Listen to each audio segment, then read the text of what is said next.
Hello, everyone, and welcome to part 2 of the It's Canon podcast, part 2, episode 10. How's it going, Phil? Who would have thought that we'd make 10 episodes? Well, we've done more than 10 episodes per se. Alright, I'm doing good. How are you doing? I'm doing really good. It's been a hell of a week. It's been a fun week, and it's been a busy week. This week on the show, during the news episode, we talked about a lot in regards to TV, movies, comics, etc., etc., etc. And, you know, every week we like to have a topic du jour, a topic of the week, a topic of discussion where we can expand on our thoughts and our reading and, you know, kind of have this back and forth between ourselves and oftentimes a guest. This week is no difference. This week we have a really cool guest and someone who, you know, I've been trying to get on the show for quite a long time, and I really want to thank him for joining us, and it was a really fun conversation. So it was the news editor of entertainment at GameSpot, Mat Elfring, also you know, one half of the duo at Wrestle Buddies podcast, a podcast all about wrestling. You know, Mat Elfring just did an awesome job, and we touch on various subjects.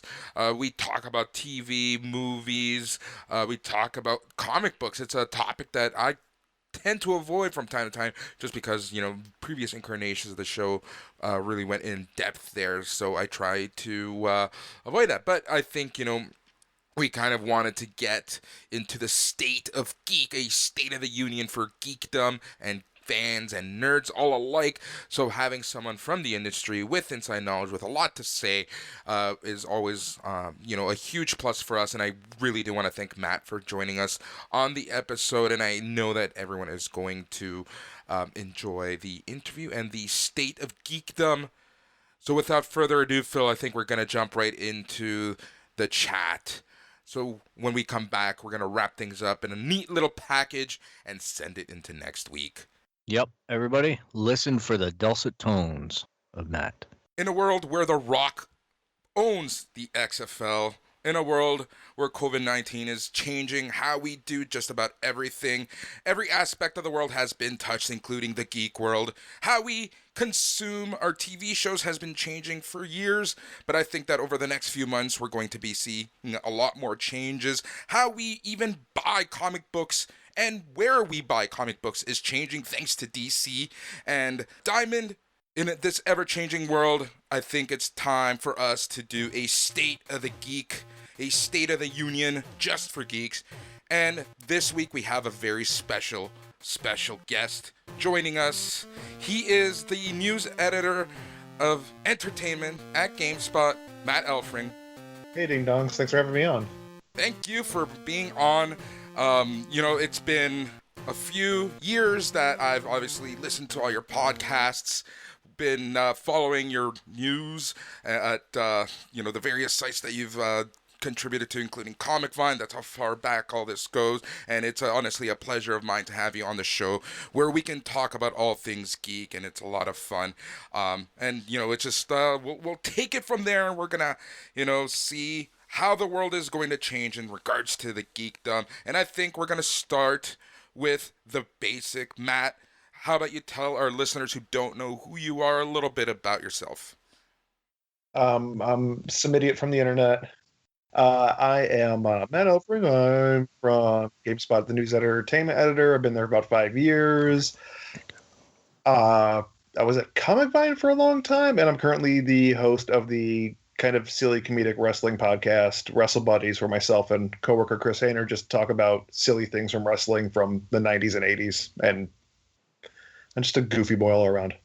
And I love it, and I love it, I love it. Again, thank you so much for being on, and we're going to be talking about all things geek. So I think we should really start at the very top, and let's delve into comic books. Comic books really seems to be changing a lot in terms of digital versus physical. There's a lot of arguments on both sides, and we're kind of seeing a bit of a shift into the digital world, but I still think that physical will hold true and king, and the uptake of that is going to take a little while longer to, for digital to kind of overtake or even come close to the physical sales.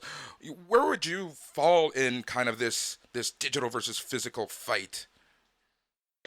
I'm not allowed to buy physical comics anymore. I have too many and no space to put them. That's exactly it. I love that argument because so my little nephew, he's 15. He doesn't know any better. He's like, it's physical all the way for everything, and I'm like, wait until you're an adult and wait until you live in an apartment. Yeah.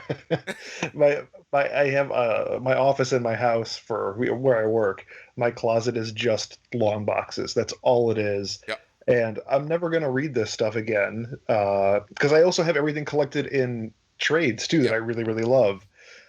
Like how many copies of Bucky as Captain America do I need? And apparently the answer is like four different versions of that. Um, I started doing digital pretty hardcore probably about 3 years ago when I ran out of room in my house, and digital is kind of the way to go, especially on the DC Universe app where you can watch or not watch but read comics on the DC Universe app, which is fantastic because that's technically free even though it's just included with your subscription. So as hardcore of a collector as I was for years, and I'm still kind of that way with stuff from like Silver Age, like 50s books. Um, Digital's just the way to go. Yep. I mean, my house can't. There's no room. I'm Yep. not gonna put stuff Exactly. in my crawl space. That's It's exactly it. funny too, as a comic reader myself who's getting older, and my eyes aren't as good as they used to be. I Hmm. find the digital comics are absolutely amazing for the zoom features and Yes. the reading, and you know what I mean? Like you get those long written pieces that are more than a boof or a pal type thing, and you're getting into real story. And it's just great to be able to enlarge that, size it to adjust to the tablet or the phone that you're reading. Whatever it is, there's a huge advantage there with digital comics. I mean, if you look at like Comixology or wherever you buy comics, the kind of guided view to the panel by panel is so nice when you're an old man who can't see anything. It's so true. I used that for the first time a few years ago, and I'm like, this is the best thing ever. I've never been so happy, and it's really cool, and it helps a lot of people because I've heard the argument from people who are trying to get into comics. I can't follow what's happening. I don't know what panel Hmm. goes next. And it took me a while because I had to actually think about this. It's like, you know what, I've been reading comics so long that it's just natural to me. But there's certain comics I find, especially, American Vampire, for example, where there's so much text and so much going on in these beautiful pages of art, but Hmm. you don't know what to read next, but you instinctively do. But I can see where kind of if you're a new comic book reader, sometimes you need that little help, and I think that guided tour kind of helps you there. Yeah, definitely. It's audio's doing it again. Don't worry. Uh, One of the things that I really like about physical books is the fact that you own it and you can hold it and touch it, which you don't get from the digital experience. But at the same time, I wish digital books were cheaper. They're the same price as the ones you see on the newsstand, and you're not really those digital books can go away at any time. That's exactly, yeah. We've had this argument on this show so many times, and I understand that, you don't want to cheapen the market in terms of what your value is. A book that's Mhm. $2.99, they want it to be $2.99 everywhere, and that makes sense to me. But there's a little bit about that whole DRM, digital rights management, and the owning of it that physical still piques my interest.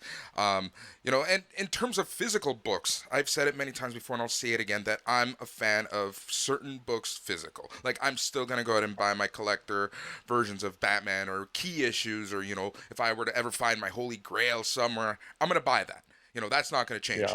But because I consume so many comics for this show, just in general, digital right now is just the way to go. I have like 5, 6 long boxes at my apartment. I have more at my parents' place. I have more probably at my brother's place. It's just ridiculous. So, for day to day stuff, I'm 100% digital at this point. In terms of collecting, are you still a comic book collector per se, or is it more reading for reviewing and reading for work? Um, I don't read for work at all anymore, which is, as much as many people would hate to hear this, I'm so happy about because I did it for I so get it. I long, get it. and I get to enjoy books again. Exactly. So I'm actually only getting 2 books right now, and I think I'm just getting in issue to issue, and that's Fantastic Four and Shazam. I'm not really trying to find new books. I mean, I review TV and movies all the time now, and the books I love Dan Slott, and I just want to read that. That's it. Yeah, no, that makes sense to me, and I can imagine like because it was, it literally turned into your job, how it can kind of take a Yeah. little bit of the specialness of comics. And even me, like I had the blog of reviews and things like that, comics I read for so many years, and it really started feeling like a job even for me. And I was doing this for fun, so I can only imagine how it felt, for you after so many years, and and I think it all was that. like 6 years of doing that, and it Yeah. was like I was reading. God, what was there? I think I was reading like 40 to 50 books a week, Yeah. Ooh. and yeah, and you get to a point after doing that for 6 years before I went over to GameSpot, where I'm like, this isn't fun anymore, and like I stopped reading books for I think about a year completely, aside from getting trades of Walking Dead while that was finishing Yeah. up, or Invincible when that was finishing up Yeah. too at that time. And I finally got back to a place where I'm like, oh, I can just pick stories that I want and just read those and not feel like I need to read week to week, because that was it was awful for me because it's just so expensive. You're spending $120 a week on comics. Yeah, the worst was events. Anytime there was a major event and a crossover Oh event, God. you're just doubling the amount of books because you need to read everything that's intertwined in the story, and that's where it just sucked a lot of the fun from me. Like I just couldn't anymore. Yeah, my Yeah, and first. Sorry, sorry, Phil, go just ahead. think. Now you have it with entertainment. It's gonna get to a point where you're like, oh no, I don't want to watch TV shows anymore. It's it actually it got to that place with wrestling because there's so much television right now. I'm saying this as Raw's on right behind me, just in case anything weird happens. I'm watching it Because it's right like in eight front of hours. me. I love it. Yeah, it's 8 hours of WWE television a week or something like that. Then there's Impact. Then there's AEW. Then there's Ring of Honor's not doing anything right now. And there's pay-per-views. And it's like I think you get to a point with anything in geekdom or nerddom or fandom in general where too much you become desensitized to it and slowly start to hate it. So you need to do everything in moderation. And that's something that WWE clearly needs to hear from more people, because just the amount of content that they have right now is just absolutely crazy. And they're somehow they're adding pay-per-views to their schedule. So it's like, what the hell's going on? But The pay-per-views have cut down a little bit. I will say that they are still doing one a month essentially, but they're not. For a while, it was like 16 a year. yeah, I think they're down to about 13 a year now, which is I can deal with that better. It was a time where when the brands were split split. between Yeah, SmackDown and Raw, and it was a pay-per-view every 2 weeks. And I told my boss, I'm like, I don't want to cover this anymore. Like I want a weekend. yeah. It's just became so much. It's absolutely crazy. So in terms of comic distribution and whatnot, Diamond essentially had, the industry by the balls. It's Diamond was the only game in town, and we seem to see a change in that, especially with DC. They have new distributors going out to stores, and your comic book store, necessarily your LCS, your local comic book store, might not be the only place where you get comic books. Do you see that kind of as a positive or a negative in the comic book world? So I don't know if you're aware. I worked at Graham Crackers Comics St. Charles location for, oh God, well, I was in college and then up until a little bit after I got hired at Comic Vine full time. Um, Diamond, I hated Diamond. I hated working with Diamond. I hated like helping order for Diamond. Yep. They were the worst company to deal with. Nothing makes me happier than seeing companies move away from them, do their own distribution systems. Uh, More importantly, getting books into like when I was a kid, you can get a book at a grocery store. Exactly. You know, you couldn't get that when Diamond took full fledged hold over the industry. I think it's important to get those books back into grocery stores, keep them in the bookstores that are left in the world, and also because it is moving more towards a digital market, that's important too. You can't have Diamond be, be the king of the hill on all this. There needs to be a more streamlined and better and more friendly to LCS's way to deal with comic books. Yeah, I think it's kind of finding that middle. Like every LCS, and I know a lot of people who are just anti Warner Brothers, anti Disney. They're the ones who are really complaining the most and the loudest about this. But I think in the grand scheme of things, in terms of getting books out there for new readers, I think we as geeks and hardcore geeks, and we've been doing this for so many years, we forget that there are people outside looking into our world, and it's important to get those people that are kind of on the cusp, that boundary, and bring them into our world. And I think making it more accessible, and being able to walk down to your grocery store, you might see a book that catches the corner of your eye. I remember, just like you said, buying The Deaths of Superman at the grocery store because it was there. Oh yeah, yeah. Like, I think the most important thing, and this deals with any fandom in general, because I mean I was in the punk scene for a while. I read comics. I was in the worst of the worst scenes when it comes to fandoms. Is that gatekeeping is the biggest horrible problem. You want new people coming into your industry and keeping the thing you love afloat. Let them in and be a guide for them. Teach them about the world you live in. Don't be like, well, you're not a real comic book reader because, like, cut that out. Because if you keep doing that, your industry will die. Look at the punk music industry. It's dead because of the stuff like that. You got to get out of that thought process. Make friends, bring them in. And I think this kind of goes into the bigger issue of, something like social justice and representation in comic books, and those who might side on that side of Comicsgate. How can we make it more open for new people? And I think that's the part that us geeks really need to have a better kind of output towards. It's not, we kind of, just like you said, we tend to want to keep this world as ours, but it's not just ours. And the only way it's going to become bigger than it already is to have more people in it. And then that's having it more, anyone can find that character that they can relate to, and have that, that inclusive attitude, as opposed to kind of like, get your own type sandwich. It's like, boom, gone. So, Yeah, I mean, things are going to change whether you like it or not within every single industry, and you have to be willing to accept that change or die on your dumb raft in the ocean. Comics from when I was reading and started reading in the 80s and 90s it's completely different than it is now. A lot of it for the good, some of it for the bad, but that's doesn't matter. We always have to be progressing and changing, just to keep things new and fresh. Otherwise, comics will die. That's exactly Period. it.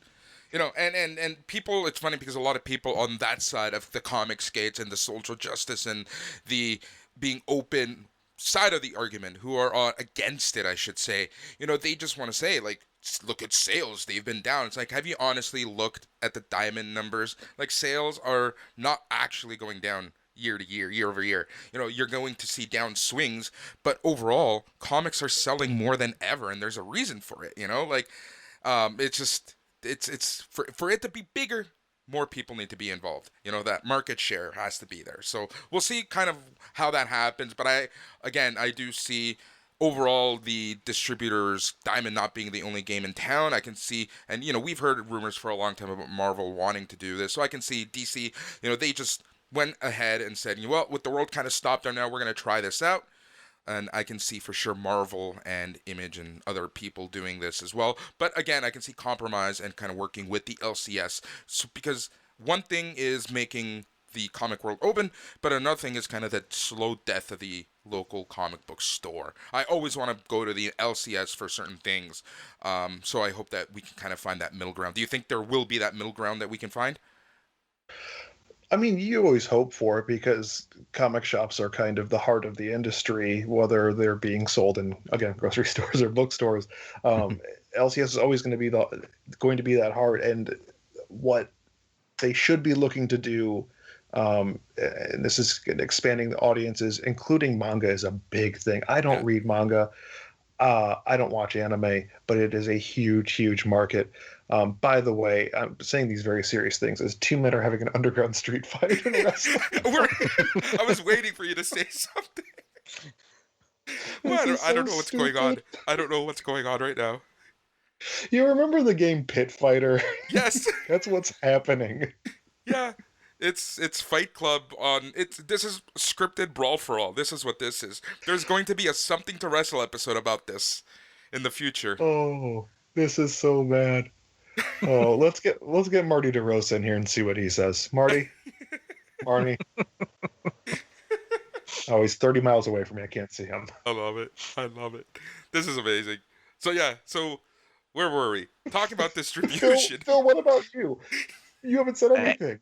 No, I'm just gonna point out with the we were talking about earlier how people were having difficulty adapting to comics and adapting to the storyboard flow and whatnot. And I wonder if manga is part of that too, because obviously, like the fool that I am, I go into the store and I pick it up and I go, oh look, it's North American stuff, and then they go, no, you got to read this, and you read it backwards, right? And then it pitches you on your head where you're like, well, hang on, this is a completely different experience now. This is a completely different audience. And I look at when I go to my local bookstore, that section's growing exponentially, Mm-hmm. right? Like the kids are really digging that stuff. Whereas I'm in the same experience as you guys. It used to be you go into the store and they used to have those twirling comic book distributors, right? I even follow somebody on Twitter that takes a week back in the 70s or the 80s and gives you the comic book titles or the covers that were on there. And I'm catching myself going, I remember that book. I bought that book probably off the same thing. You know what I mean? And it was an experience. And yeah, you're right. You guys are bringing up very valid points about the fact that we don't see this type of penetration anymore in terms of where these comics are showing up and how accessible they are to people. Not only the stories, the distribution, everything, right? It's being choked out. It's being put on that level. And I know myself personally, I've got a lot of friends who self-publish because of the mess that the comic book industry is, and they own their own shops and they're promoting themselves and others along with the regular product in order to try and maintain integrity and reach audiences in the ways that they want to reach them. And it's an interesting study on the industry, that's for sure. From a person who's completely pedestrian in it, I've got no stake in it aside from a few long boxes of Eastman and Laird stuff, and and the original Teenage Mutant Ninja Turtles and Sandman comics from Neil Gaiman and whatnot. Like my fandoms all grew out of that, and then expanded into other mediums very quickly. Well, I think when I think about when I was a kid reading comics or going to literally the store I ended up working at as a kid to get my X-Men 2099s, comic book fans, it was such a niche small group of people. Geeks were outcast at that point in time. Yep. But we're in 2020. The biggest movies in the world are Marvel and DC and Star Wars movies. Geek has never been. Star Wars has always been mainstream. Let's just be honest. It was the biggest movie in the world when it came out. But everybody knows these properties and loves these properties. And instead of trying to claim people are original geeks or nerds or whatever, we should just be embracing everybody, and everybody should just be piling their money into the industry. That's what I say about wrestling. Like bringing wrestling back into it. There's nothing that makes me laugh more than the whole AEW versus WWE debate. Like at the end of the day, we should just be happy that there's so much that we can actually watch. If you want to watch sports entertainment, you can watch WWE. If you want to watch, something a little more grounded, you can watch AEW. If you're into the indies, you can go watch the indies. If you can watch New Japan, you can watch anything you want from anywhere in the world. I don't know why in this niche market we're trying to have these civil wars and one-upping each other in terms of fandom and geekdom, and I've never understood that. Like we're in such a niche market. Why can't we just work together?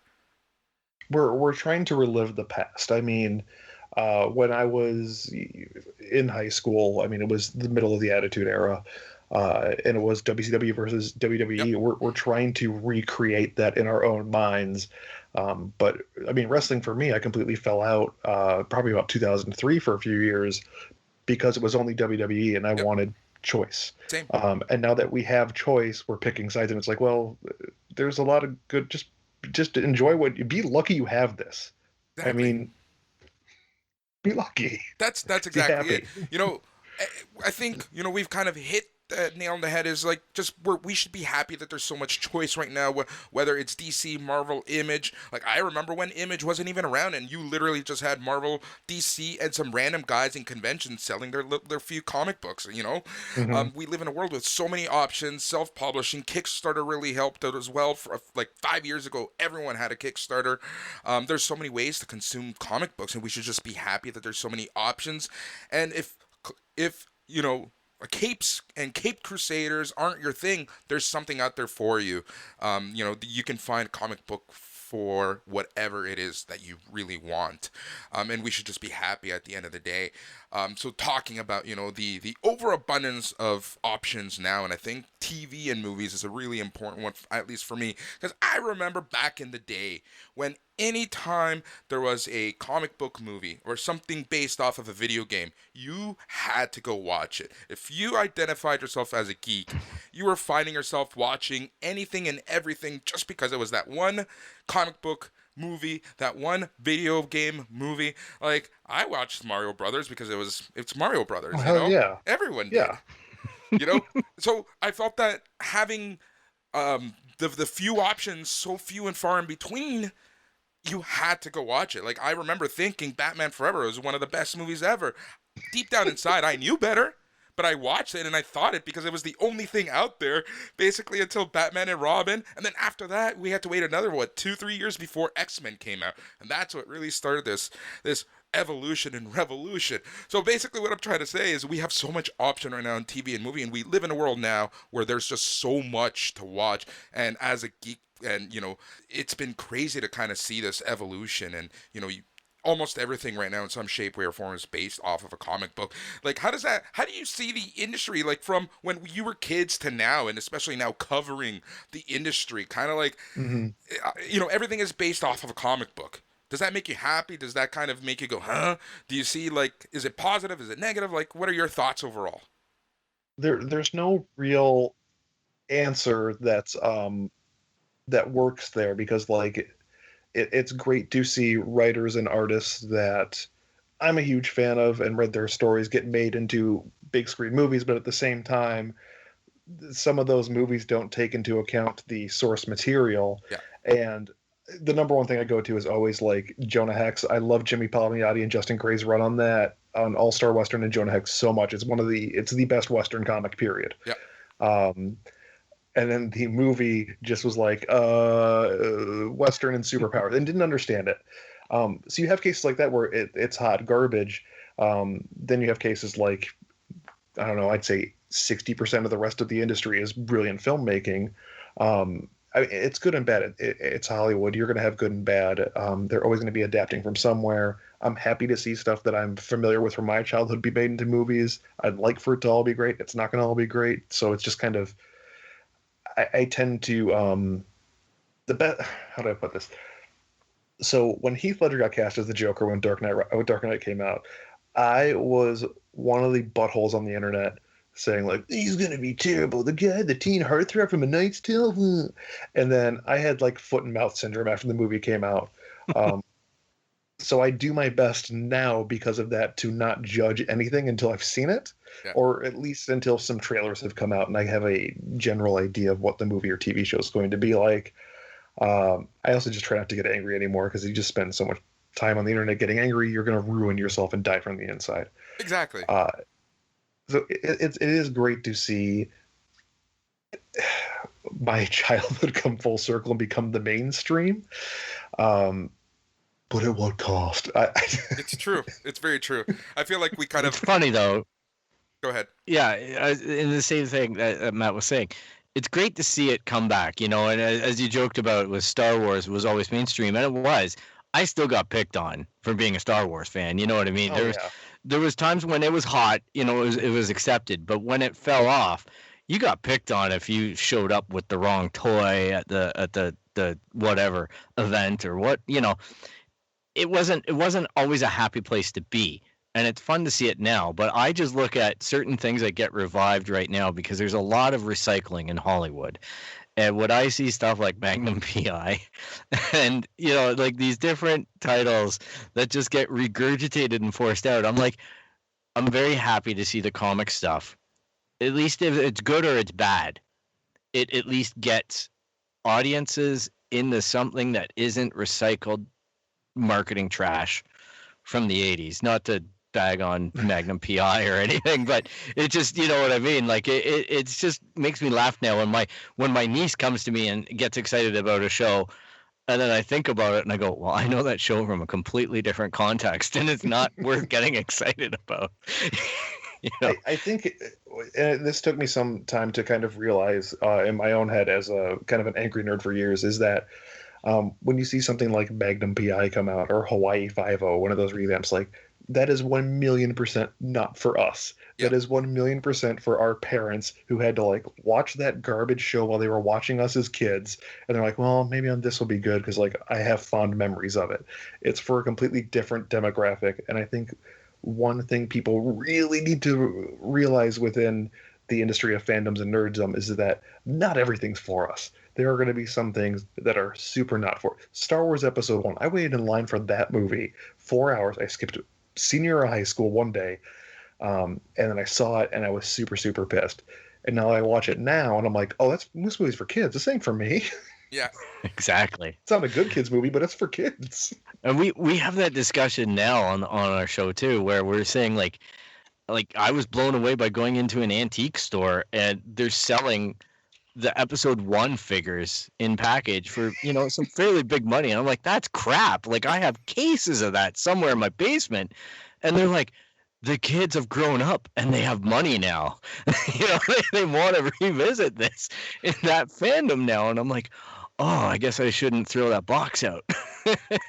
My local comic shop had it was 8 Anakin Skywalker figures from episode 1, so like little boy Anakin. I bought them all out and gave them all to my friends for Christmas one year. I'm like, remember this movie? Remember how it made so you feel? Oh man. It's all about that, because I remember when I was in high school, we just had dollar stores open up and they had a case full of Palpatines, like the Emperor. Yeah. And it was the old Return of the Jedi figure with the big plastic robes and everything that were molded right into the legs. And you know what? We were entrepreneurs back then. We bought that case at $1 each, you know, and there were the cards. It was a card case, so there's like probably 10 or 15 models in there, and we sold them all individually to the comic book store, one at a time for $60 each to get beer money. And he's like, where are you getting this? And I don't know. We just keep on tripping across them and they're in mint condition. I keep going to the same estate sale. Some dead lady had them all, and now she's a ghost haunting every single one. Exactly. So, you know, we also have a lot of TV to watch. Again, like movies, I remember when Birds of Prey came out, and I always use this as the example. Birds of Prey, you know, around that time, what else did we have? Smallville. So Smallville at the time was pretty good. You had this new comic book movie. I just remember thinking, wow, what a world we live in. We have, you know, a show based off of Superman with a show kind of somewhat maybe-ish in the Batman world-ish. And I thought it was the greatest thing ever. So I loved Birds of Prey. Little did I know the show actually really sucked at the end of the day. But, you know, because you didn't have a lot of options, you felt as a geek you had to watch that show. Like, it was your birthright to watch anything comic book related on TV and think it was the best thing ever, regardless of whether it was actually good or bad. I would highly disagree. I hated Smallville when it came out. And I don't know, at that time when it came to movies, like if it's a comic book movie, and it's this, I think the same way now. If it's a comic book movie, I'm gonna see the hell out of it. I might watch it a bunch of times, even if it's terrible. When it came to TV, I was so picky, and maybe it's because when we're younger, when Smallville and Birds of Prey came out, TV was kind of slowly getting into its golden era that we're in now. But most of TV sucked unless it was HBO, and so I just didn't care for TV unless it was like Sopranos or Oz or something on whatever HBO had that week. Yeah. So for me, when a new geek show is announced, I'm like, whatever. Can we fast forward a few years till Battlestar Galactica comes out and then get right back on that? Exactly. How do you feel? I'm just curious. How do you feel about like the stuff like the CW stuff, like the Flash, and all that's going on now. What's your take on that? It is 1,000,000% not for me. Uh, Yeah. the Okay. first season of The Flash I loved. Like, I Same. was super into it. First season of Arrow too, I really, really liked. But it is not geared towards me, my demographic, maybe my gender too. I don't know who they're aiming for. It's definitely not a 38-year-old man who is married with a kid and has 1 hour to spare a week for watching TV. Yeah, I hear you on that. I would say that the Crisis on Infinite Earths crossover, which I ended up watching somehow without ever watching most of those shows, um, super ambitious and super duper cool. Um, and I'm sure that made a lot of people happy. I was like, hey, this is all right. It doesn't make me want to watch it. I might have Right. watched like a couple of Legends of Tomorrow episodes because Matt Ryan played Constantine again, but that's about it. Yeah, that's pretty cool because I have the same feeling. Boris and I joke about it all the time, just about how CW, I don't know, it completely misses me as a demographic. And I just, I watch stuff. He challenges me sometimes to watch it, and people listening sometimes suggest things. And I'm just like, no, no, I don't know. I feel weird, but shaking my head, nope, nope, not hitting the target audience. Yep. So an example of that is, Matt, I made Phil watch Riverdale without giving him any backstory or even I telling couldn't him do what it. station it's on.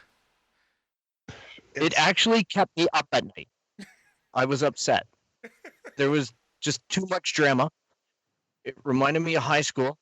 There was this Twin Peaks thing happening that I was okay with, but the rest of it, oh, it was bad. the issue I have with CW is that everyone on every show is way too pretty and it bums me out. I'm like, where's an average looking person? Where is someone that doesn't feel like they're on the cover of a fashion magazine? That's what I want. I just want one medium person.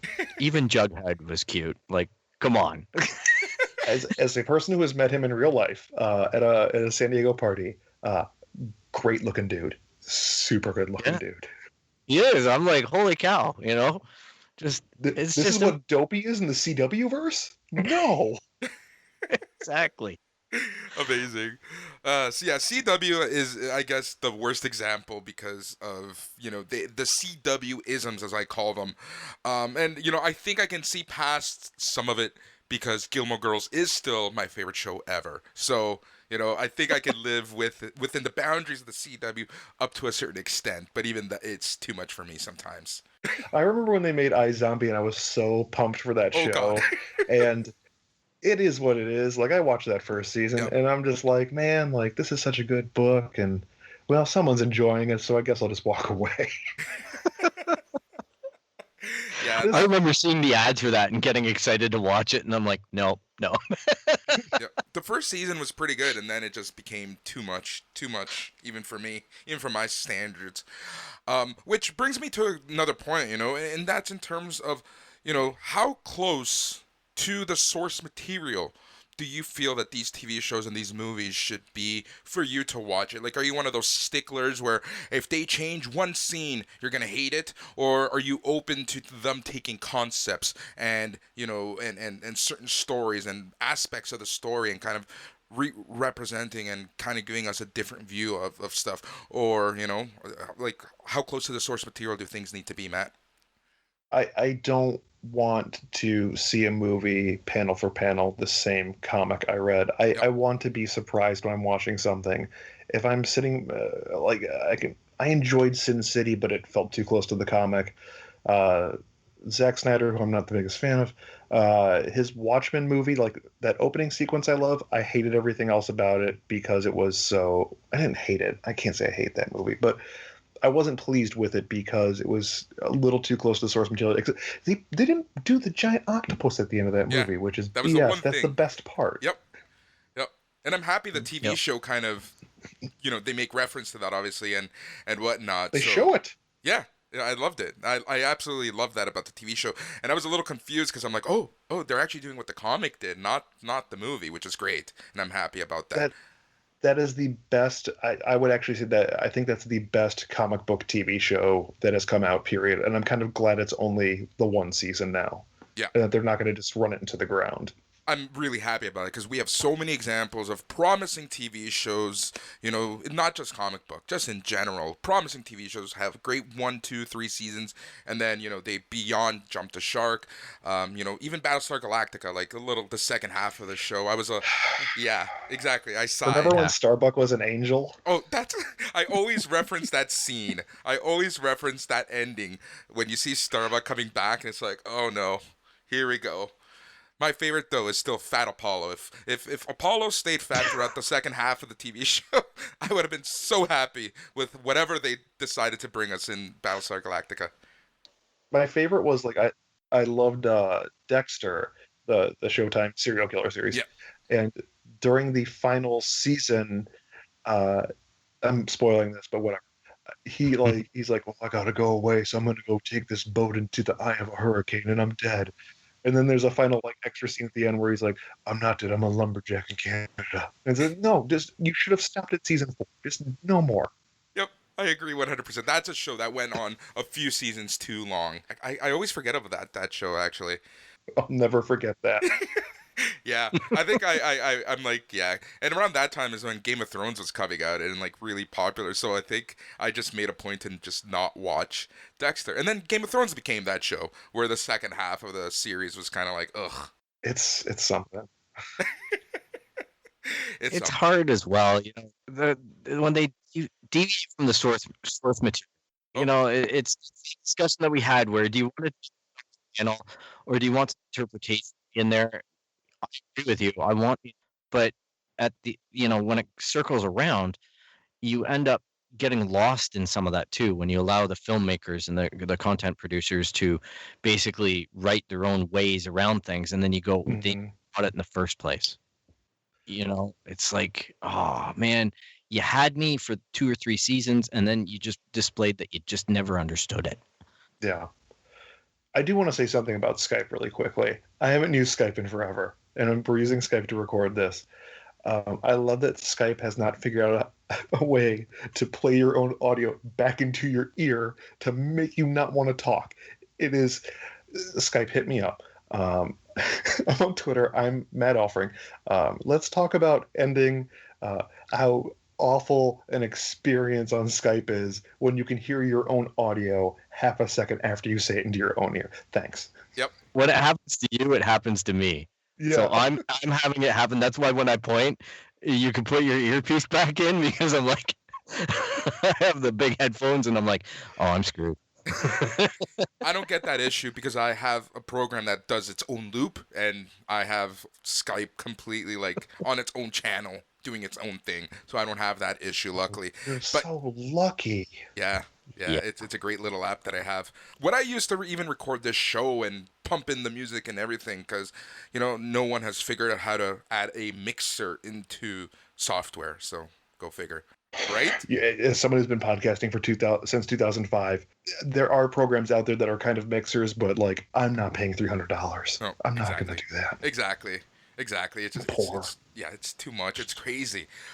So going back to like the source material versus and how close you want that. So okay, we're on the same boat. I'm a fan of source material, and I think that you can get inspiration, but there needs to be something new for me. And even just this past weekend, Umbrella Academy 2, even though I read the books a while ago, and I didn't reread them before I watched the show, so a lot of things, again, they borrowed a lot of inspiration, but there was enough difference because they picked and choose from the book 2 and book 3, and boom, you have season 2, and I like that. I liked not knowing exactly what was going to happen, an episode or two later.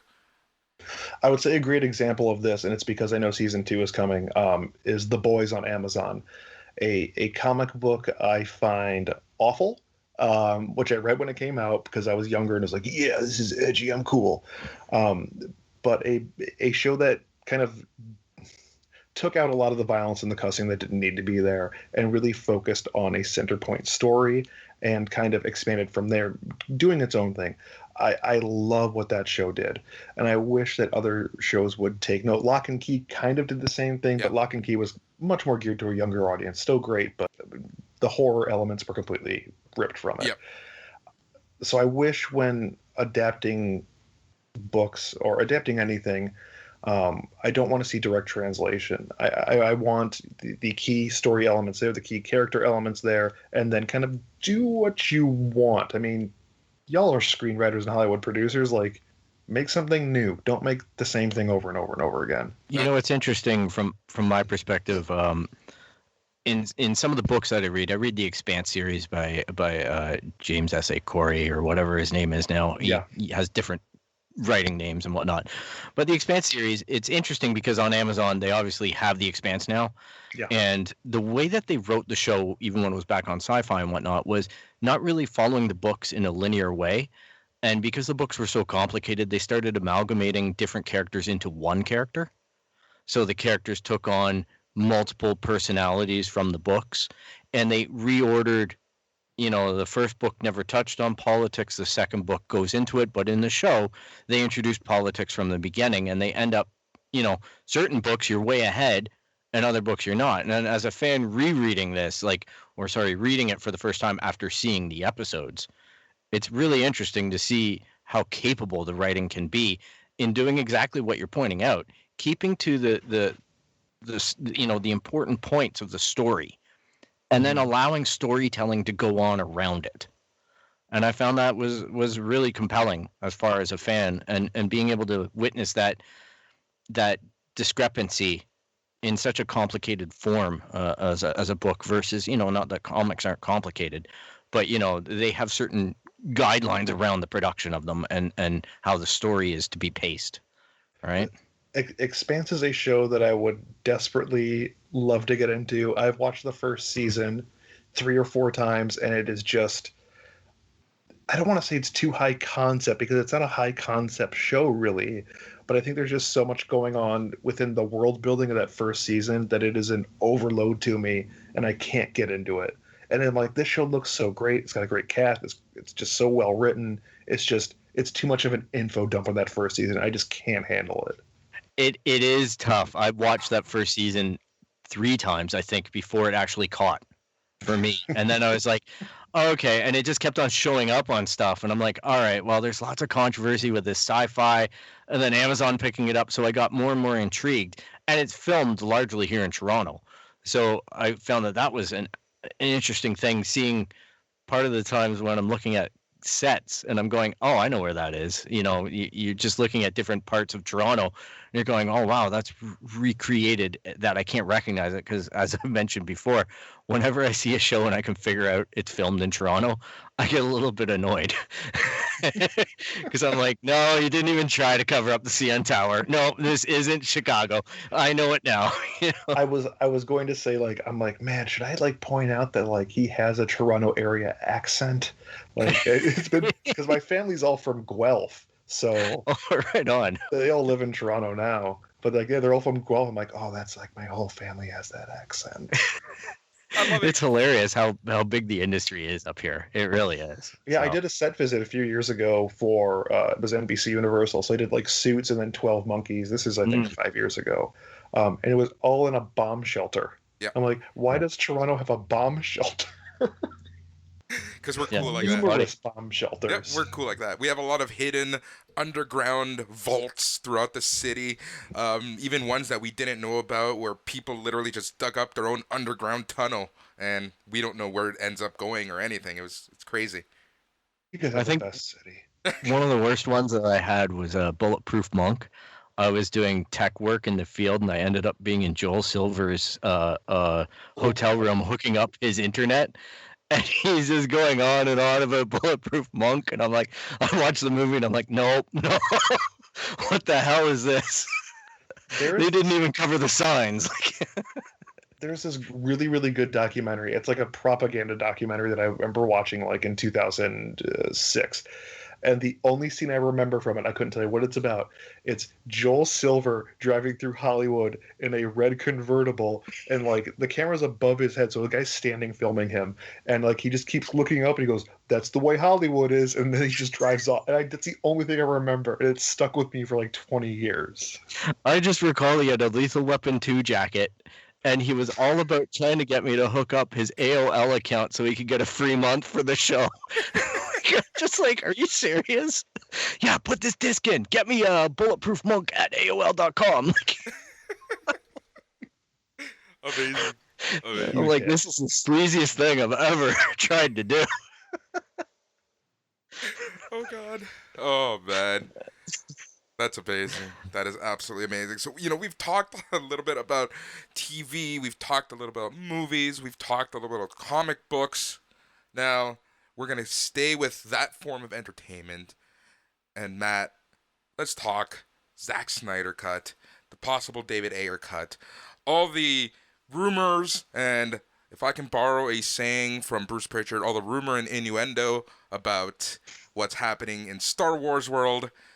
How do you feel about the redos and the recuts and the second chances to all of these big entertainment titles? I I've already stated that I'm not a fan of Snyder, so Yeah. my opinion is already there. Um, I the thing that annoys me and is if you go on the Twitters and you just say anything about Zack Snyder cut, you will receive a plethora of horrible replies from very mean-spirited people. Yes. and and when that happens to you numerous times, you don't want to see the movie. And I'm gonna watch the movie. I just don't. I want to say I don't care. I'm sure that'll make people happy. I don't care. I would like to see the Air Suicide Squad cut because there is like the movie's terrible. It is the most formulaic garbage piece of superhero movie we've seen to date. But there's like a little glimmer of something good in there, like the idea of the Suicide Squad that they kind of hit on, where Slipknot dies. Spoilers for a movie that's 10 years old. So I kind of want to see what his version is. I'm fine. I'm all for director's cuts and extended cuts in general. To kind of give viewers a new perspective on a movie. I just wish that fandoms wouldn't yell at me and call me an egg covered in hair when I'm trying to talk about the movie on Twitter. That hurt. Ouch. It was also pretty funny. But you know what? They did come back and they said that you had dulcet tones. That is one review on our podcast that I have dulcet tones. We got our first 1-star review this week. I'm real excited about that one. I thought it was awesome with the after dark music and everything that you had going on. Oh man, I don't know when this episode that we're talking on airs, but the episode that after that, the whole episode is after dark. Oh, nice. Every segment is about sexy wrestlers, mostly dudes. That's awesome. Chris let me do a whole episode by myself and set it up, and I'm giving him the worst experience and ride he'll ever go on. Amazing. Just that I love that on so many freaking levels. But yeah, like in terms of the redos and the remakes, one thing is having a director's cut and that going out to audiences. But there is all of this now the new canon. If something's not good, we're gonna do it again. No, it's not. And it's going to replace. No, the news already came out that and Snyder said it himself that his cut is not canon. That the original version that was him and Joss Whedon is the canon version, and his version is just going to be in its own little pocket. And I wish DC, from the bottom of my heart, I wish they would stop trying to be Marvel. I wish they would just do their own thing. I agree. Shazam is such a good movie. Birds of Prey is such a good movie. Aquaman's fun. Just let it happen naturally. I mean, the reason Marvel to me worked is because we made all these movies. You want to just put all these guys in a movie together? Yeah, okay. And I just let things happen naturally. And now people are falling into water on my TV, and the Miz is yelling about this show's great. I know. I just can't. I just can't stop watching. I just looked up while I'm talking, like, oh, the Miz is about to talk about people falling in the water. Cannonball on the USA Network. Dulcet tones. Oh my goodness. Oh, we are. I don't think I'm ever going to record an interview not while watching WWE. I think this is. I'm setting the standard, Phil. Only interviews Monday between 8 and 11 p.m. Eastern. That's it. It's been decided. There you go. I hope you like tangents, because we're gonna get on a million of them. Oh yeah, exactly. I think that's basically what our podcast is based on. It pretty much is, actually. That's why I call it the It's Canon podcast. It's just whatever happens at this point. We'll talk about anything that sounds fun, anything that sounds interesting. So yeah, so so it's not going to be a part of the canon, which is fantastic. And Star Wars. There's again so many rumors, and God knows what's going on with Star Wars and Kathleen Kennedy and all this and that. You know, do you feel that they should just stop producing Star Wars movies for a little while? It's like, should they continue the movies? What should they focus on? Where should the focus be? What's the best thing for them to do? It's whatever's going to make them the most money. Yeah. I'm fine with the Disney Plus stuff. The last Star Wars movie that came out, I forgot what it's called. Was it Rise of Skywalker? Was that the last one? That is the name. I think I hate it. I don't know. I'd have to watch it again. I would love to see more Star Wars movies, completely stepping away from Skywalker lineage. Yes. For the love of God, the Star Wars universe is so vast and so wonderful. And can we just have a movie with zero Jedi in it? Please, zero. Well, Rogue One. And Rogue One was great. No Jedi. I loved it. I loved every second of it. Han Solo, great. No Jedi. Yep. Even though nobody saw Solo but me, apparently. The three of us might be the only three Solo fans out there, period. There you go. Yeah. And you know what? I'll give a shout out to Mandalorian.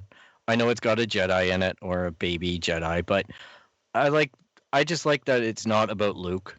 It's about the side of that universe I want to see more of, with bounty hunters and that seedy underbelly and getting off of Tatooine, well, for the most part. But you know what I mean? Like, I'm just sick of watching these movies and watching them go to the same worlds or rush through new worlds. You know what I mean? Where they just ram it at you and then run.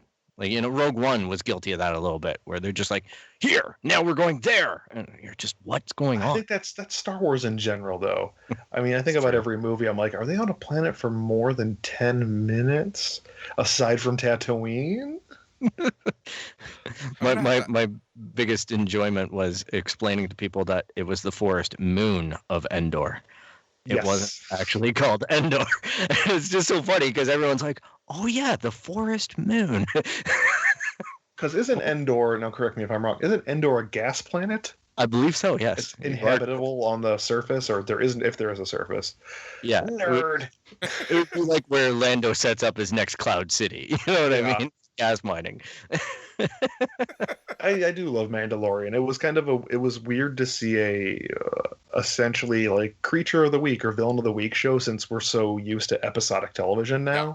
But like in the end, I'm like, you know what? Like that's kind of what I wanted from I wanted an old school like Western, and that's what we got. And I think it delves so well into like Mandalorian culture. Well, a specific, very, very specific offset of Mandalorian culture, though, was that faction? Death Wish? Not Death Wish. Death Watch. Death Watch, thank you. Yeah. Death Wish, the Charles Bronson movie. Yeah. Or the Bruce Willis movie, if you like reboots. Yes. Ugh, yes. No, and you know what? I enjoyed the fact that they did the callbacks to Clone Wars with, the Darksaber and stuff like that. They rewarded the fans who have stayed with it through all those times, but they also gave people who are maybe new a chance to go back and review it. And I thought that was really well put together, especially with Clone Wars finishing up. Yeah, as much as it hates me to say this out loud, and I think I might be saying this for the first time ever, and this is exclusive, guys. Yes. When Disney bought Star Wars, I think all of us were kind of like, no! I'm happy with it now. But when they said that, like, the expanded universe isn't canon, it broke my heart. Like, because I love Shadows of the Empire, love Tales of the Bounty Hunter, Timothy Zahn books. But now, kind of looking back, I'm like, wait a minute, getting rid of all that stuff allows creators to do almost whatever they want. They're not tied to canon. And in turn, you can bring new people in. Because that expanded universe stuff was such a hardcore fandom that I don't think anybody new could have jumped in if they kept that around. Yeah, because basically it was George Lucas sitting there going, If you got a dump truck full of money, just bring it along, and I'll let you create zombie stormtroopers, okay? And I really enjoyed the fact that they reached back and they grabbed Thrawn and they brought him into Rebels. And I'm like, Yes. like this is proper storytelling as far as being able to take from those legends Mhm. and then canonize them in a new, maybe more appropriate way for the Yes. universe. And as a fan, again, and I'm, just a geek fan of it in general, I thought that was an excellent play. I would like to see it more consistently held from the creatives at Disney. Mhm. They make a lot of promises. They talk a big game to all of us as fans, but they don't necessarily walk the walk when it comes to actually delivering. There's a lot of changes that are made in production of movies, and you have entire books dedicated to explaining a character, and then you completely alter how that character is portrayed in a movie. Yeah. And Well, I it's think. I'm sorry. Go ahead. no, it's just tough. That's my takeaway from it. Oh. Like, I think where the Disney shot themselves in the foot, and I don't think enough people say this, and it has to 100% do with Solo and not releasing it in December. We had back-to-back Star Wars movies. I believe we had back-to-back, but releasing that movie in May during the beginning of blockbuster season, when there's a million other movies out, like probably 40 Marvel movies, and not traditionally doing it in December. When I say traditionally, I mean new tradition. new tradition. And not releasing that in December, like to me, that's Christmas right now. It's like you go see a Star Wars movie, in December, but not doing that. Like no one was ready for a Star Wars movie in May. Was it May 25th? I think. Yeah. Yeah. Yeah, I it was wanted trying to get back to that old Star Wars release, right? But and the problem was too is that Lord and Miller got fired from that project, which I'm Yeah. curious. We're talking about re-releases and whatnot. When you look at when they got cut from production, I think they had 1 week left of shooting. So most of that movie's there. You know what I mean? I just wonder what happens if one day we get to see the actual, because apparently the beginning was the end. Yeah. In I don't. The thing with the Lord, like, would I want to see a Lord and Miller cut of Solo? That's the question. Yeah. The Solo, the movie in itself is just a greatest hits album, which is a little annoying about it, but it's kind of what I love about it at the same time. But like, what I'm assuming, because it's Lord Miller, is going to be a super funny Solo movie, and I think the humor level was perfect for what we got. Yeah. And again, this is speculation and assumption. There's no basis for what I'm saying, No. except for that Brooklyn Nine-Nine's the best show in the world, and they're the ones that I think they wrote like the first few episodes. Yep, they do. Yeah, and the Lego Movie, and like everything they do is the funniest thing in the world. So I'm assuming that means Solo would have been funnier, and I don't think I'd want that. Yeah, I question it too, but apparently, just so we all know, I didn't mention it before, but Solo, the sequel, will be a mini series on Disney Plus. Is the rumor mill right now, and they do actually have the cast locked into that, like Donald Glover reprising it. They've got some kind of, they wrote into the contracts that they can extend the movie. I wish you could see my Slack work channel when this BS news comes out from these fan sites, and I get so mad about it because it's like it'll be like Disney Insider says that they got the scoop on whatever, and first of all, there are 8 million Star Wars projects in some form of pre-production at Disney. So I can say, man, when I'm really excited for that upcoming IG-88 series. It's probably in pre-production. But these sites post it as actual news. They say we have inside sources. It's like, no, you don't. Your inside source is speculation. We knew the Obi-Wan movie was being world movie. It's a TV show now, I believe. We knew it was being worked on for years because it's just been in pre-production hell. We knew originally Mandalorian, I think they said it was going to be Boba Fett. Boba Fett, yeah.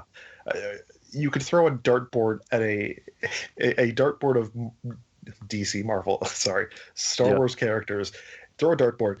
Oh, okay, what have I hit there? Okay, I hit Dash Rendar. There's a Dash Rendar show coming. My inside source of my dartboard across the hall. A Dash Rendar show. Shadows of the Empire movie getting made. 4 movies. Dash Rendar. I would watch that. Inside sources have told me. I would watch that. I would.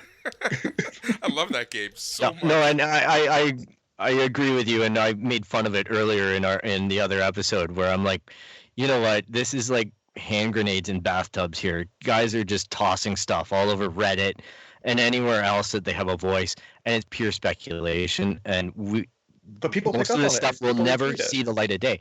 And yeah, people want to talk about it, and that's the only reason why I bring it up, because Yeah. I'm like, people do want to engage in the universe and have some of that stuff back, right? Or at least pressure, just like the Snyder cut or whatever. They want to pressure Disney into saying, well, hang on, we don't need a new Greedo movie or Dash Rendar movie, but we do want Solo 2.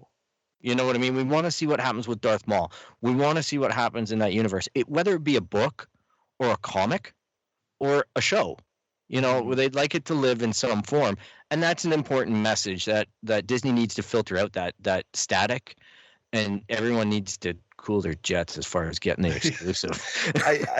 I Disney shouldn't listen to fandoms. No That's one should true. listen to fandoms. 100%. Um, as I finished that thought, I'm like, I don't know if I should have said that because like, I don't know, they did get that Sonic remade, which I was super mad about when Paramount's like, no fans, we're gonna listen to you. It's like, no, don't listen to the fans. But then I watched the Sonic movie. I'm like, I'm kind of glad they did that Yeah. because this movie is so much fun. It was a lot of fun. I really enjoyed it. I enjoyed it a lot more than I thought. Yeah. So I guess my sentiment is I say things and sometimes I'm wrong. And by sometimes I mean probably 50% of the time, except when it comes to news reporting, 99% right because I do my research. Yeah, there you go. That's awesome. The past 5 months we've seen the world really changing. We're in the middle of summer. I'm sure that if it was normal times, Matt, you would not have the time to join us for this episode because you would be in the middle of traveling or traveling somewhere for some convention or some show or something, with Spoiler alert, no, I wouldn't. I'd still be. God damn it. No, here's a kind of inside the actor studio. When I switched over to GameSpot, and then like I was the last person from Comic Vine left at GameSpot, I decided at that point I'm done going to all these conventions. Yeah. And so for a while I was just doing C2E2 in Chicago because it's I live outside Chicago, San Diego, even though I hate it / love it, and then New York, which I no longer do at all anymore. Last year was my last New York Comic Con, because I was traveling when I was at Comic Vine in the first year at GameSpot. I think I was traveling in total. I was gone 4 months of the year. Yeah. And I mean like 120 days, 4 months or whatever that is. Yeah. And like when I had a kid, I'm like, I want to be here. So San Diego, actually, I guess I would be gone this week because it's Television Critics Association, which we're covering the TCAs. So I guess I technically would be in LA right now. Yeah. I don't know. But regardless, I'd probably still be here talking to you guys because I don't like leaving my house. Well, that's the thing. And, Things. I know that feeling. I do a lot of traveling for work as well, and the past few months have just been fantastic for me, actually being home, great. number one. It really is. When you've been working like remotely for so many years, it's just something about being home that's so much more special, especially your situation, with a kid and everything. It's like, I don't know how anyone with child and wife could travel as much as some people do. It's crazy. No, it's yeah, like last year when I was gone for like San Diego, it was the worst because I'm here with my friends, my coworkers, all like my friends, and seeing my other friends at shows, and then I'm like, I got my wife at home and she's got to take care of the kid. Like that sucks for her. Like, yeah, and you feel like dad guilt, and it's weird, and then you just want to not travel at all anymore, even though it's something you love. It's like I'd rather be home with my wife and kid because I'm a sucker. Yeah, hey, sorry, celebrities. I get that. I get that feeling. But has covering these various, San Diego at home and things like that, how has that been? Like, is it a change? I know that you did some hilarious coverage that I just died laughing with some of the videos, with your Comic-Con at home stuff.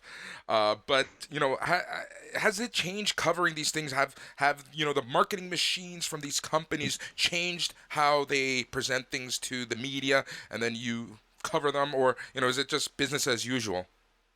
I would say that San Diego was a huge failure. The and I mean that from various different angles. I mean, from a news coverage, it's a failure because everyone has access to the same news that we're all writing up. Yeah. All these panels. So anybody can go watch these panels. But at the same time, you look at the numbers on those panels, they're not great. I mean, I think New Mutants and Vikings were the two biggest panels from that convention, and they scored around 200,000, which is fantastic. That's a really great number of viewers for a panel. But most of it was just, like 300 people, 400 people. Yeah. There was no big names or big shows really at the convention. Like Bill and Ted was the biggest thing, probably, at least to me. Yeah. Kevin Smith getting bleeped 113 times or whatever. I counted it. I spent an entire night watching the Kevin Smith thing, counting how many times he got bleeped and made that into an article. Amazing. But at the same time, we're covering TCAs. We're on day one, just wrapped up of that. It's a lot better because it's, members of the Television Critics Association only. I snuck my way in somehow. So if you're looking to put on an event for everyone, I guess San Diego did an okay job. Funimation's virtual convention I thought was a much better success because the panels were a lot more fun and engaging. With San Diego's panels, watching 5 celebrities talk on a stage is kind of a fun thing when you're at Hall H because, you're all in this room. There's an energy there that, you don't get at home. Watching these same type of panels at home is the most boring thing ever. Would love to get into Star Trek. I love the fandom for Star Trek. That panel bored the hell out of me. I kept checking, like, how much longer is in this. I fast forwarded through the thing because you could fast forward apparently. Yeah. From a fan perspective though too, there's a lot of exclusives that they make at these shows that get distributed at the show, and then they arbitrarily just went out and started giving them to certain retailers, which now you don't even, like, before the overflow used to hit us, and now I'm finding here in Canada there's a whole bunch of Star Wars Lego stuff I would have loved to buy that went to Toys R Us and is sold out in 22 seconds. So Toys R Us. I know, right? It's still alive here in Canada, but it kind of replicates, I guess, that Comic-Con experience too, where you get to be disappointed you never even got a shot at something. I think the issue with Comic-Con is they canceled it way too late. It should have been canceled much, much earlier so they could have planned something special. A bunch of panels that were pre-recorded is interesting, but it's not special. Like, it's not, there was, I think FX did a few activations online as well. But there's just, you can't replicate something as special as Comic-Con over the internet. You can try. I mean, San Diego was the first, I'd say, large-scale convention to try. I mean, there was Funimation Con and then Anime Expo, the other anime one. Again, I'm not an anime expert. I just had to cover it, so I try to understand what's going on. I don't know. I don't know about you guys. I don't want to go back to a convention for a long time. I'm gonna try to get out to San Diego next year. I mean, you guys are fine. I can't even. My family said, "Hey, come visit me in Canada," and I said, "Okay, yeah, like I'll come up there." No, Americans aren't. We're not. You're not we're not allowed You're anywhere. not allowed. Yep. We're not dropping the ball. We're throwing it into the ground and pounding it with a jackhammer. Yep. The world built a wall around you guys, unfortunately. Or We deserve fortunately it. for us. Like, it's been crazy. And one of the do you foresee the cons, because who knows where the hell we're going to be next year, who knows what state things are going to be in next year, but do you foresee You'll be fine. Canada's going to be great. Yeah. You guys will be out eating poutine together, not socially distant. I'm sorry, poutine. Yeah, Poutine. But do you foresee conventions coming back next year? Do you foresee the companies starting to think about what to do next year for virtual cons? Where do you see the con business going in the next 6 to 18 months? I would hope that they would be smarter about it. I mean, I went to C2E2 this year. That was in February. Yeah. That was the last. I think that was the last major convention of the year, comic book wise, of the year. I would honestly say that we shouldn't have anything until maybe New York next year, because America's on fire. I don't want to get too political or anything. No one's doing anything. I'm in Illinois, and we're doing, as far as like states with a lot of a major population are doing, we're doing pretty good. We're starting to fall off because mask wearing for some reason means you're not free. Yep, yep. It's same issues here. We here in Toronto we have the exact same issue, and I don't know when wearing a mask became such a political thing. But here we are. I think I know your answer, but I just want to hear it. And that's movie Yeah. theaters. What do you think of the whole movie theater, the movie going experience? And, we have movies who are just constantly being delayed, removed from schedules. How do you foresee the movie going experience and the movie theater industry changing? Do you think it'll survive? Do you think, I know that Universal and AMC have signed the new deal with, 17 days to premium on demand type services, Mhm. but do you see the theaters going back to how they were before? Um, it is there. I have no simple answer because it is such a massively Yeah, complicated issue with various layers. yeah, Um, I don't go to the movie theaters that much. I think Rise of Skywalker was the last movie I saw in the theater, and I had ample time to see things. And I think I only saw like 3 movies in the theaters last year. yeah, Um, so I would love for theaters to open up in some capacity, but until everyone can be adults about wearing masks and social distancing, and realizing that the problem with coronavirus is bigger than yourself. Because like I don't know if I made it incredibly public, but like my wife and I both had it back in May. yeah. Um, it I sucks. can't even imagine. Uh, and we're still feeling like issues from it, and we've been clean for a while. Um, but until you can realize that, like, well, if I get infected, I can infect someone else, can infect someone else, like yada yada yada. I don't want to get too sciencey about asymptomatic symptoms Yep. and all that jazz. Um, I think we have to be as selfless as possible and realize that we could be hurting others, and just I would love theaters to open up, but until we can kind of like become more mature about this whole situation as a group of people, not just individuals, nothing's going to open up for a while. Maybe a vaccine next year, but Hmm. when you're rushing a vaccine and you don't have that, I think they do like a 1 year trial before you can even like put out Yep. something. Yep. It's crazy.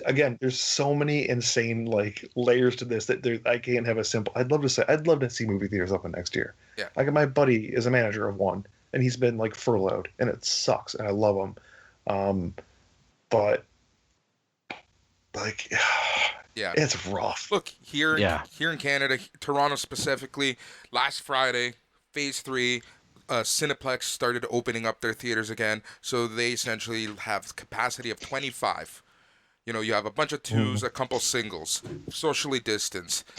I don't feel personally comfortable with it just because it's a movie theater. How many times did you walk into a movie theater and it just like reek of something? You just didn't feel clean to begin with, and now we're supposed to be cleaning extra into it, and I just don't see that these companies really care too much. And then add the public layer to it, and as you mentioned, until people realize that it's not just about them, people will not always be wearing masks and whatever. And then luckily here in Ontario we finally have the contact tracing app where you just turn on your phone, sends codes, and if anyone puts if you do get positive, you put in a special code, and any phone that you've been around that has this app, you'll get a notification saying, hey, you should get tested because you were in close contact with someone. So we do have a lot of these things now happening, but even then I still feel so uncomfortable just the thought of going to a movie theater, and it absolutely sucks because I do want to go out, and the New Mutants, like I eventually Oh, want I to want to watch see it that. so bad. Like, All I yeah, want to do is see New Mutants. that's the big one for me. New Mutants and Tenet, just because of Chris Nolan. But New Mutants Yeah. for me is the movie that I really, really want to see, and it's gotten delayed to the point where it's almost hilarious. But I just don't feel comfortable going to a theater just yet. It's like, no, I'm Yeah. good. I feel. I mean, I think some of our theaters are slowly opened, like 25% maybe. Yeah, Um, Hmm. I feel very, very lucky that I live in a state where um, there's leadership that understands that there's a yeah, pandemic happening yeah, on, and that the vast majority of people here in my area, like in the Illinois suburbs or Chicago suburbs, wear masks. Like they wear them over their nose too. Wow. Ooh. Um, I mean, I live in a place where it's like the idea we're all in this together is actually in the forefront of people's minds, and it's not just a saying. Yeah. Um, a lot of the other places in the country are, you know, we've seen what's happening in the South right now, and it's just all you need is just someone in charge to come and say like, "Hey guys, we need to like think about each other. Yep. I'll wear a mask. That's it. That's all you Yeah. need." Yeah. That's People exactly listen to leaders. It's hard watching from Canada, believe me. Yeah. Every day I look at it and I just think of how many great Americans there are and how exposed you guys are and lacking some of that leadership. And it's tough to watch. Yeah, it's just when I see things like, Sturgis, the motorcycle rally that every Mhm. year. I just Yeah, know because if of you're a wrestling fan, you WCW. know it. Yeah, yeah, WCW. They're still gonna have Sturgis, and all I can think about is like, man, like, I wish these people would get it. Like, I'm sure they're all great people. Um, I don't. I have a feeling that none of them have had secondary, like no one they know has been affected by this. Yeah. I think that's the problem. Is this kind of cognitive dissonance that's going on? Uh, so you see, like they're saying, like 125,000 people are going to go to Sturgis, and this town of Sturgis is like, no, please don't. Yeah. Yeah. You just wish that like you could get drill into some people's heads because they're all good people, and just let them know that like, hey, just because something's not happening directly to you doesn't mean that it's not happening. Like Mm-hmm. that idea, just please keep your parents safe, keep you guys safe. Like if we could all just lock down for 4 weeks, like Illinois did it. Yeah. Yeah. Yeah. We were completely locked down, and we were okay. We're on the uptick again because younger people have no problem going out to parties right now, apparently. Yeah. But if we could just lock down for 4 weeks, if we Yeah. could just get stimulus packages too, there's so many. There's no simple answer. Yeah, it's a moving target. It's just so much, and Mhm. who knows what's gonna happen. And then there's a little. I hear the birdies saying there's something important happening down there in early November. So hopefully that can change some stuff moving forward. So yeah, I I I'm not gonna get too political. I just wish one day, for not even for one day, for like a month straight, that the gentleman in charge down here would just do the right thing and be like, "Hey guys, we need to Yeah. social distance. We need to wear masks," and just really say that over and over and over again. You can go and say whatever else you want to, and go Mm-hmm. tweet away. I don't care. Just tell people to wear masks and don't promote weird drugs yes, and just social distance. Just do that. Just tell people that the problem is bigger than just you, and the solution is more than just one guy in a mask. It's everybody, like everybody in Yeah. the world. It's an easy buy-in. If we all do it, we're all going to be okay. You just need people to Yeah. consistently say that to everybody. And again, as I've already said, like you need people look to leaders. It doesn't matter if you are blue or red in this situation. You're still looking to, in the case of America, it's the American president for leadership in a yeah, trying time like this. Whether you hate him or love him, you still want him to be the leader. yeah. Yep. I may not like him, but I want him to lead well. At the end of the day, everything's just become a political right versus left issue, and it's just like, well, when can we just be humans and do the right thing for humanity? It's crazy that it's just everything is political now. I Yeah. just don't get it. And then there's people like me right in the center who are just like, I just want to take care of everybody. Can we Yeah, just, yeah. please? So before we go, I want to open this up because there are times Yeah, where I before would. we go, here's a heavy-handed political speech.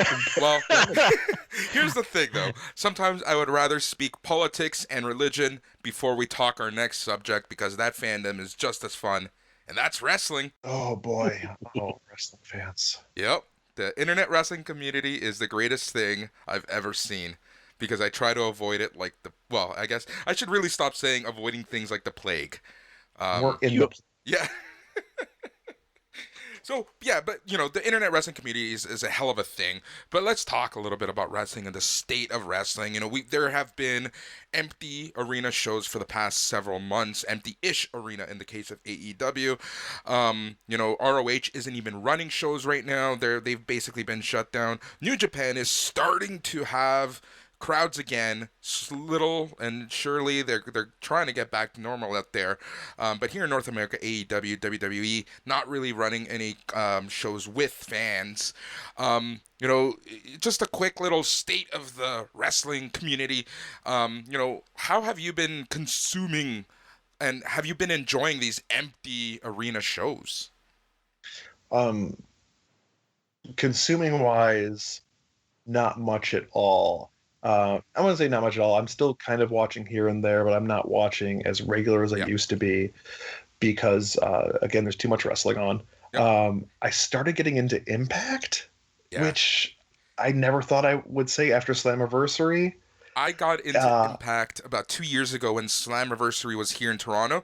They ran a bunch of shows in Toronto, and I knew the promoter of Destiny Wrestling. He just always had free tickets, and I just got them and had a great time watching Impact. It's like it's a lot better than you think. And that's again when the Lucha Bros were there, where Killer Cross was there, Austin Aries was mhm. champs. A whole other felt like a whole other generation. But yeah, no, Impact's actually fun, and the past few weeks have just been stellar. Yeah, with all these former WWE wrestlers coming in, um, I think that they need to start pumping in crowd noise to the empty arena shows. Just like let's put cardboard cutouts like baseball was doing before baseball was canceled by the pandemic.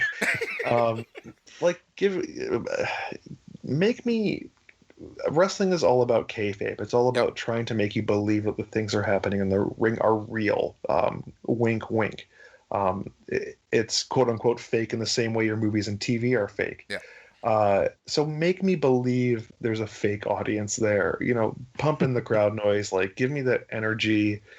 Uh, it's I don't know. Like we just saw WWE Shane McMahon's hosting a underground fight club, which is the dumbest thing in the world, and yet I love it so much already. Yeah, it just from what I was looking, it just looked absolutely ridiculous, and I think that it for me it's hard that where they are. Like I feel so bad for Drew McIntyre and Braun Strowman being given the top belts in the era of no fans. Like I'm sorry, like you cannot base any ratings numbers on their championship reign, and I'm sure that that there's a lot of pressure on them as well. It's just I don't know how you're gonna create any stars.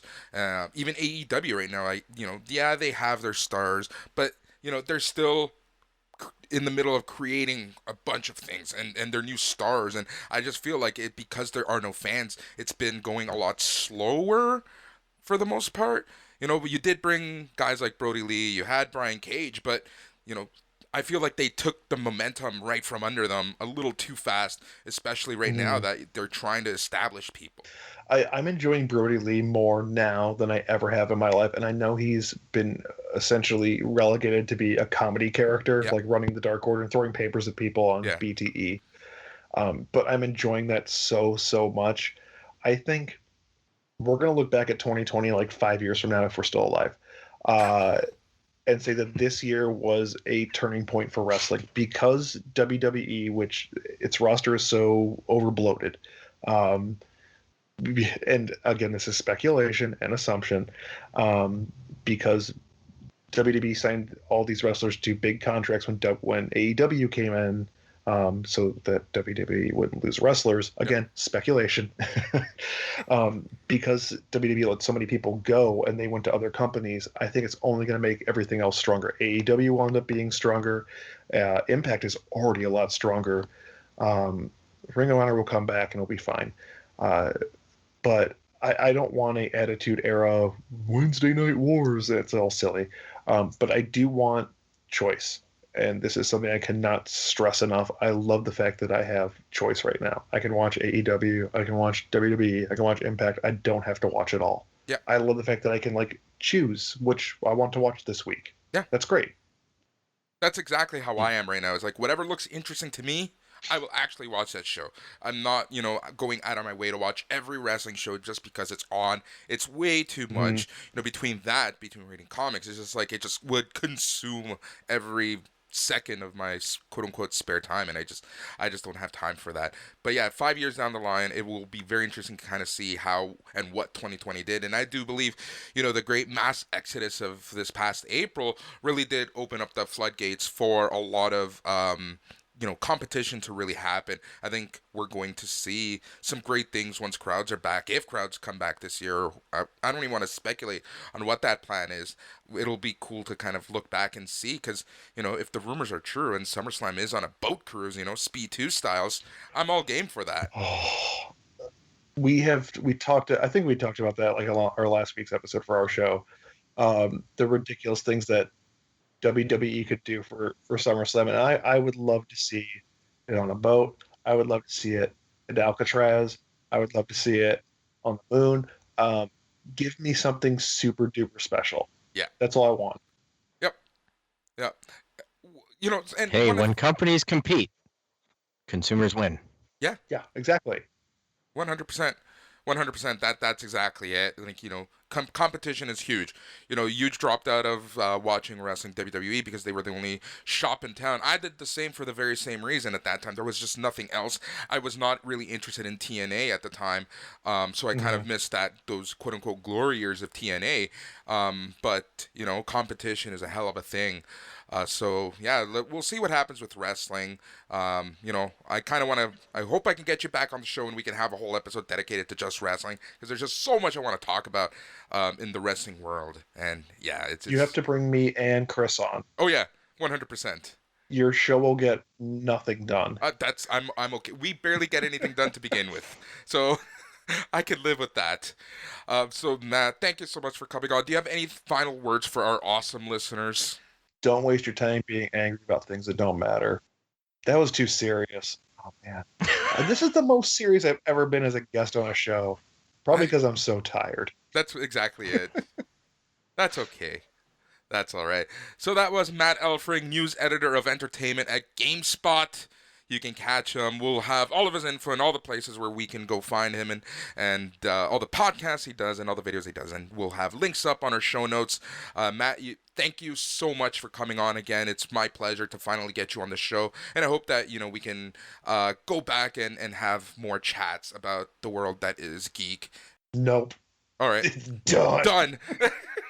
Thanks so much for being on, Matt. You've been awesome. Thanks, guys. Thank you.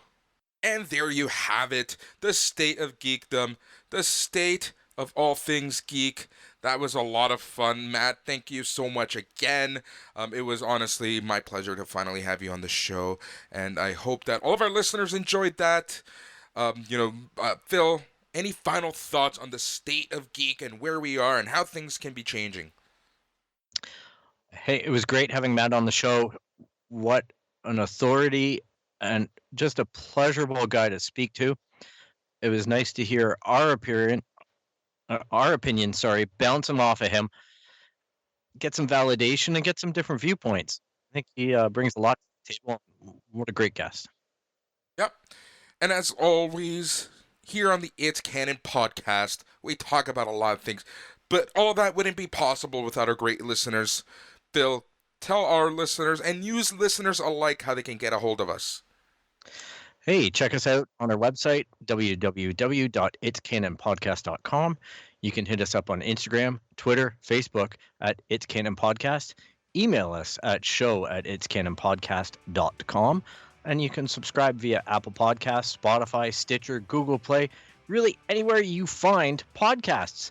Be sure, if you're new or an existing person to the show, be sure if you're new to click the subscribe, get in contact with us, leave us some feedback. If you've been a long-time listener, do the same. Reach out to us on social media, have some fun, ask some questions. You never know. Exactly. Thank you so much for listening, and huge thank you to Mat Elfring, news editor of entertainment at GameSpot. We hope to have you on soon, and I promise you, Matt, we will talk about nothing but Below Deck. Thanks so much, everyone.